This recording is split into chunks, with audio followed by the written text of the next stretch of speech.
everybody, and thank you for coming. My name is Chelsea Fairrich. This slide represents a depiction of the effect that fossil fuels have on our planet and its deadly destruction. While researching for this presentation, I came across a very moving statement made by Al Gore in An Inconvenient Truth. The statement, which is, the Chinese expression for crisis, consists of two characters side by side. The first is the symbol for danger, and the second being the symbol for opportunity.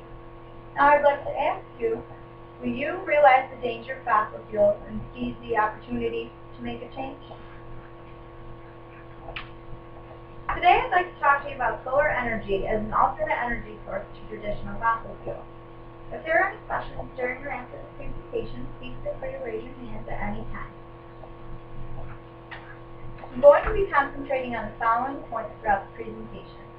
What is solar energy, followed by its history, why it is important for us to convert to an alternate energy source, and the advantages and disadvantages of solar energy. Solar energy is defined as electricity generated by the conversion of sunlight, either directly through the use of photovoltaic panels or indirectly through the use of solar thermal processes. Let's test your knowledge of the sun.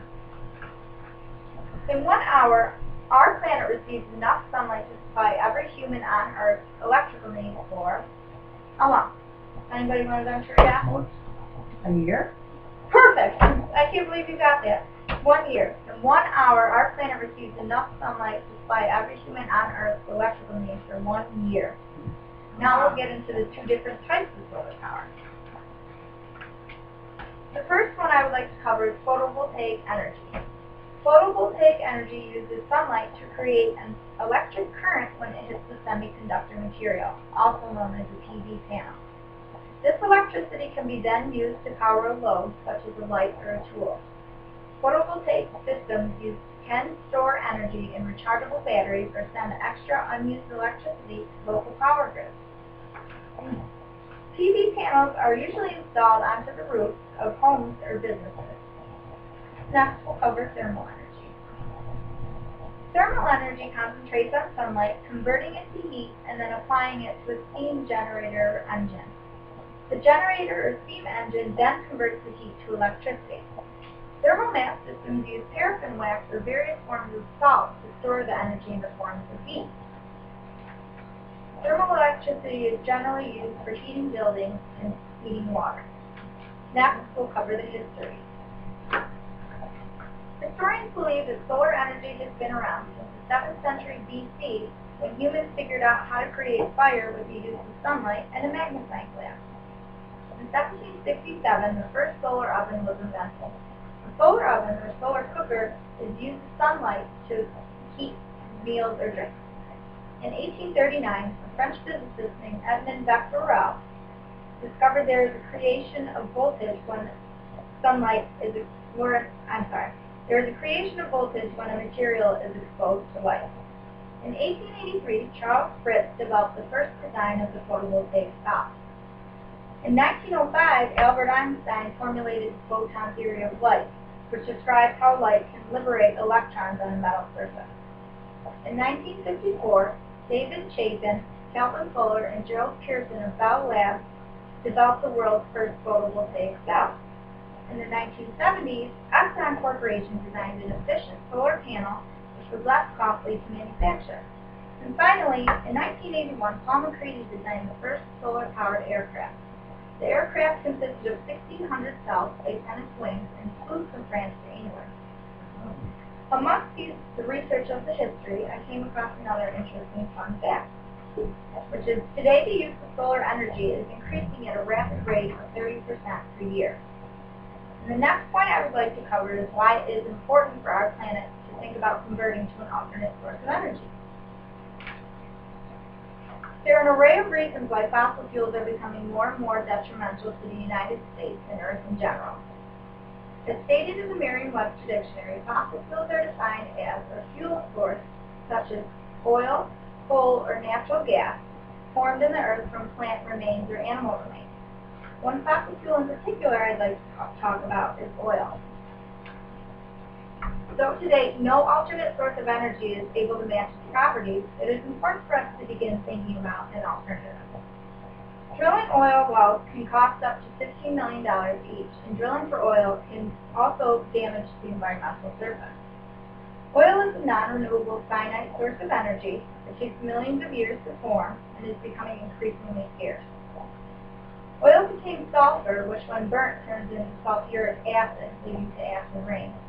Burning oil also generates carbon dioxide, known as a greenhouse gas, that depletes the ozone layer in the Earth's atmosphere. Though the transportation of oil is efficient, it is not unheard of for there to be oil spills. Oil spills occur on both land and sea, and the cleanup can be extensive, extremely costly, and very difficult. One oil spill in particular is the Gulf oil spill, which leaked 185 million gallons, or 4.4 million barrels of oil into the Gulf of Mexico in 2010.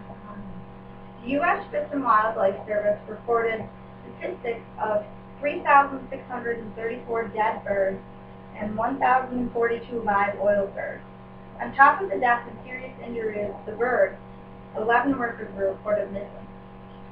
Converting to solar power may help eliminate such tragedies from occurring in the future. Next, I would like to cover the advantages and disadvantages of solar energy.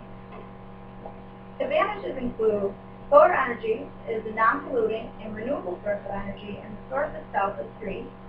Solar technologies can last up to 20 to 30 years with little to no maintenance.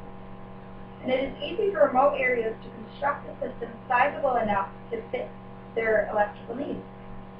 Local, state, and federal governments provide tax cuts to consumers and businesses who seek to convert to solar-powered energy. And solar-powered energy also complements other renewable energy sources such as wind and hydroelectric energy.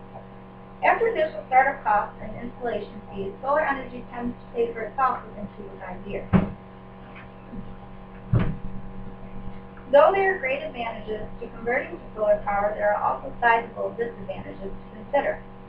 Purchasing and installing the equipment for solar energy can cost tens of thousands of dollars on an individual home. The equipment is heavy, and the structures using the PV panels on the roof must be strong, facing the direct sun path, and the roof must be rather large in size. In most places, the amount of sunlight makes it difficult to consider solar energy as their main source. The places that receive high amounts of sun rays can benefit most from this type of energy. Solar power is more expensive than coal, oil, and other natural gases, so that is a big disadvantage as well. Now that we have established what it is, how it works, and the pros and cons of solar energy, I'd like to summarize the presentation. My intention today was to provide you with information on an alternative to oil, and it should now be clear that converting to a renewable source of energy can only benefit our future. The main points I would like you to keep in mind are: fossil fuels are a finite source of energy, meaning we will eventually run out, and it is important for us to think about converting to something renewable in the future. Oil and other fossil fuels are detrimental to the health of humans and our environment. And most importantly, solar energy is a powerful, renewable source of energy that may have the potential to replace fossil fuels in the future, which is economically and environmentally beneficial because the sun's rays are and always will be free. If you would like any additional information on this subject, I have provided a bibliography for you to refer to.